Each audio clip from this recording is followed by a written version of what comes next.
So when I was about 16 or 17 years old, I was dating this young man. And of course, like most people or young ladies, we think, oh, this is the love of my life. We're going to get married. No. But my life revolved around him. And I was really rebelling against my mother at the time. My parents had divorced, and I was just kind of doing whatever I wanted to do. Now looking back, I can tell I wasn't dealing with the divorce all that great. But long story short, my friend, a good friend of mine, she said she had a dream, and she said in her dream, I was in a car and someone shot up the car and I was killed.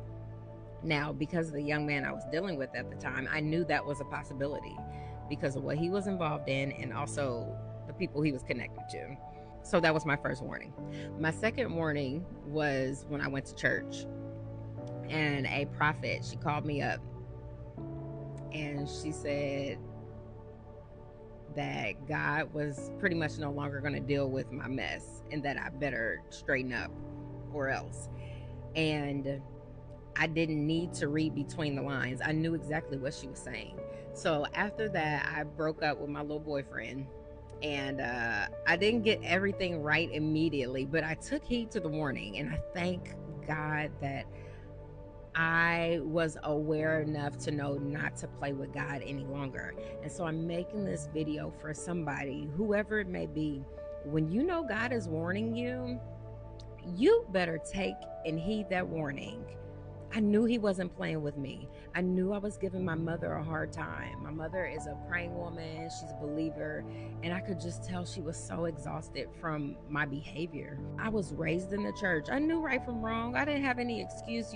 I was dealing with some things like emotionally, but that still was no excuse. So my theory now that I've grown up and I'm really seeking the Lord more is I would really hate to have went to church all this time and served in the church and did this with the church and witnessed to other people, and I still hear, depart from me, you worker of iniquity, I know you not.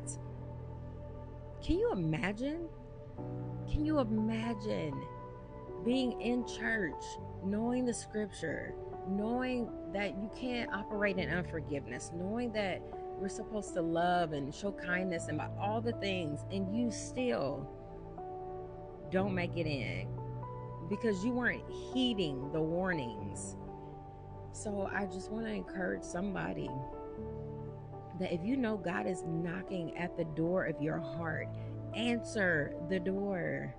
Answer. Stop running. Nothing in this world is worth not seeing the face of God one day. It's just not worth it. And we get so caught up with, even me, I'm speaking about myself too, like our careers and wanting to advance here and have this and that. This lifetime is short compared to eternity. And so I just hope this helps somebody.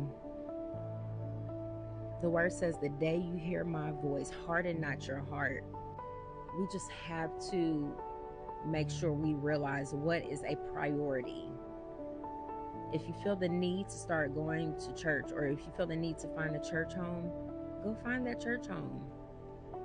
If you feel the need to pray more, seek God more, lay on your face and ask God for forgiveness, whatever it may be, do it, but don't ignore the warning.